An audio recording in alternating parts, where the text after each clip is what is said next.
সে 9 কোটি টাকার বই সেল করছে গত বছর। মজুমদার ভাই একটা স্ট্র্যাটেজি ফলো করছে, আপনি ওই স্ট্র্যাটেজি ফলো করে যে সব বিক্রি করে ফেলবেন ব্যাপারটা এরকম।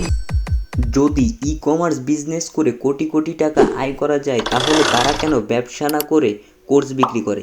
এখানে আপনাকে একটা কথা মাথায় রাখতে হবে, যারা কোর্স বিক্রি করে বা মনিটরিং করে তারা ব্যবসা করে আগেই কোটি টাকা ইনকাম করেছে।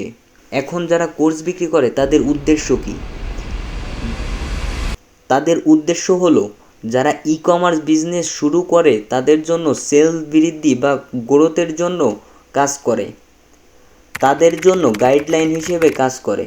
তাই ব্যবসা শুরু করার আগে একজন মেন্টরের কাছে যাওয়া আপনার জন্য আবশ্যক। বর্তমানে বিশ্বব্যাপী e commerce market size 18.21 trillion USD. বাংলাদেশের মার্কেট প্রায় 41,000 কোটি টাকা। সারা বিশ্বের কথা বাদ দিলেও শুধুমাত্র বাংলাদেশেই হাজার হাজার কোটি টাকার ই কমার্স ব্যবসার মার্কেট তৈরি হচ্ছে। এখন এইখান থেকে আপনি ব্যবসা শুরু করে মাত্র 2-1 কোটি টাকা ইনকাম করে আপনি আপনার সকল স্বপ্ন পূরণ করতে পারবেন। তবে এই বিষয়গুলো আপনাকে খুবই মনোযোগের সঙ্গে জানতে হবে। আপনি চাইলে এটা নোট করতে পারেন। একজন সফল উদ্যোক্তা হওয়ার জন্য যে অভ্যাস বা গুণটি আপনার সবচেয়ে বেশি থাকা উচিত সেটি হচ্ছে নিয়মিত বই পড়া। একটি সঠিক বই আপনার জীবনের অনেকগুলো ব্যবসায়িক ভুল, সময়, টাকা ও পরিশ্রম ব্যয় কমিয়ে দিতে পারে। আর সেই বইটি যদি হয় ব্যবসা বাণিজ্য বা মার্কেটিং কেন্দ্রিক, তাহলে আপনার ব্যবসায় পজিটিভ ইমপ্যাক্ট ফেলতে পারে।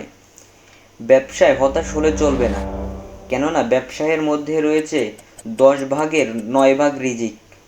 আমি 100% গ্যারান্টি দিতে পারি, প্রতিটা উদ্যোক্তা কোনো না কোনো সময় প্রতিবন্ধকতার মধ্য দিয়ে যায় এবং সেই প্রতিবন্ধকতার মুহূর্তে আপনার শ্রেষ্ঠ গাইডলাইন হিসেবে কাজ করতে পারে নিয়মিত বই পড়া।